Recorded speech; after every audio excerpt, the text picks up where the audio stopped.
अस्सलाम वालेकुम जी, कैसे हैं आप सब लोग? ठीक ठाक हैं। आज की बॉडी फिटनेस की वीडियो में मैं आपके साथ कुछ मालूमात शेयर करना चाह रहा था। वो ये कि मेरे नज़दीक स्क्वाट्स और लेग प्रेस ये दोनों बड़ी ख़तरनाक चीज़ें हैं।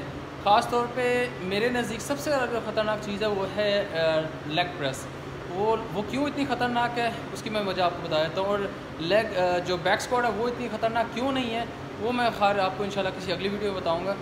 उसकी वजह ये है जी, इसकी ख़तरनाक होने की वो ये कि जब आप लेग प्रेस करते हैं तो आप खुदा न खास्ता क्योंकि ऐसा मौका हो जाता है जिसमें आप अपना कंसंट्रेशन लूज़ कर लेते हैं, अनकॉन्शियस हो जाते हैं, बेहोश होने लगते हैं या तबीयत ख़राब हो जाती है। तो जब आप ये एक्सरसाइज कर रहे होते हैं, जब वर्किंग सेट में होते हैं, तो आप वेट और बैक जो आपकी सीट है उसके बीच में आप सैंडविच बन जाते हैं। तो अगर तो आप खुदा न खास्ता आप अकेले हैं, अव्वल तो अकेले नहीं करनी चाहिए, जिस तरह कि मैं अभी इस हॉल में अकेला कर रहा हूँ।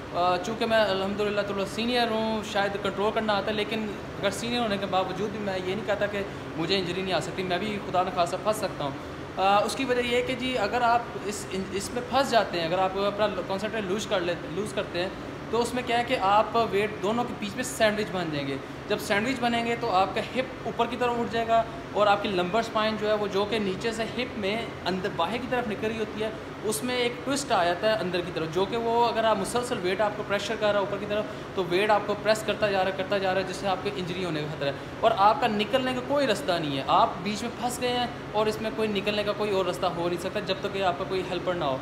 तो एहतियात क्या करनी है जी, आपके पास सेल फ़ोन आपके पास हो और उसमें बैलेंस भी हो, और ताकि आप खुदा न खास्ता अगर आप फंस गए हैं, कोई ऐसी मसला बन गया, तो आप किसी को कॉल कर सकें। इसको करने के कुछ इंपॉर्टेंट पॉइंट्स हैं, वो मैं भी आपको बता देता हूँ कि इसको सही तरीके से करके जो बिगनर्स हैं वो कैसे महफूज रह सकते हैं, वो भी आपको मैं चीज़ें बता देता हूँ। सॉरी जी, लाइट कम है, मैं माज़रत चाहता हूँ उसके लिए जी।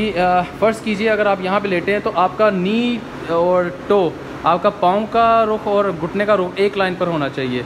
और जब आपकी जो बैक है, आपकी बैक पूरी इस सीट के साथ जुड़ी होनी चाहिए। ऐसा ना हो कि आपका हिप जो है इसके साथ बिल्कुल हो और आपकी बैक पूरी फ्लैट हो इसके साथ। और जब नीचे आएँ तो घुटनों को बहुत ज़्यादा ऊपर नहीं उठाना, मतलब उसको चेस्ट की तरफ बिल्कुल नहीं लेकर आना। अगर आपके जो घुटने हैं वो चेस्ट की तरफ आएंगे तो आपका हिप उठ जाएगा, जो कि ख़तरनाक है। जो बिगनर्स हैं उनको एहतियात करनी चाहिए।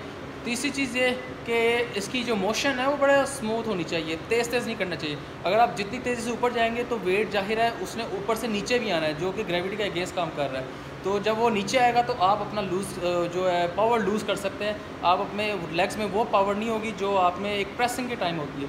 तो फिर क्या होगा कि वो जब उसने अपना पुश बैक करना है, फायर बैक करेगा, तो वो आपको नुकसान देगा और आप एकदम से आपकी बॉडी पे जोर पड़ेगा और आप कंट्रोल नहीं कर पाएंगे और नतीजा क्या होगा, आप एक सैंडविच बन जाएंगे। तो ये कुछ एहतियाती तदाबीर हैं सॉरी, तो इनको आप ज़रूर मद्देनज़र रखें। जो बिगनर्स हैं, जो सीनियर्स हैं, वो तो उनको बताने की ज़रूरत नहीं है क्योंकि वो मास्टर है। और लेकिन एहतियात जो है बिगनर्स के लिए बहुत ज़्यादा ज़रूरी है। वेट उतना उठाएं जितना आप उठा सकते हैं ईज़िली। अपना ख्याल रखिएगा। उम्मीद है इंशाल्लाह आपके लिए ये कुछ थोड़ी बहुत जो एक मेरी नाक़िस मालूमात है वो आपके लिए फ़ायदा मंद हो सकती हैं। उम्मीद है इंशाल्लाह अपना ख्याल रखिएगा। आप एहतियात के साथ इंशाल्लाह ये ट्रेनिंग करते रहें और अल्लाह ताला आपका हामी और नासिर। अपना ख्याल रखिएगा। खुदा हाफ़िज़।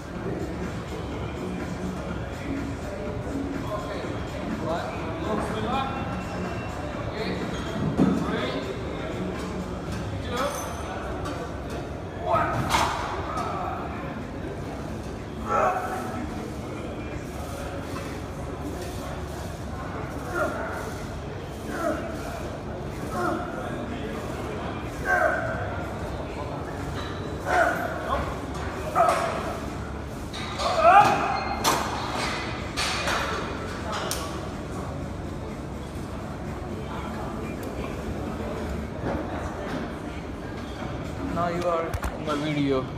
Thank John.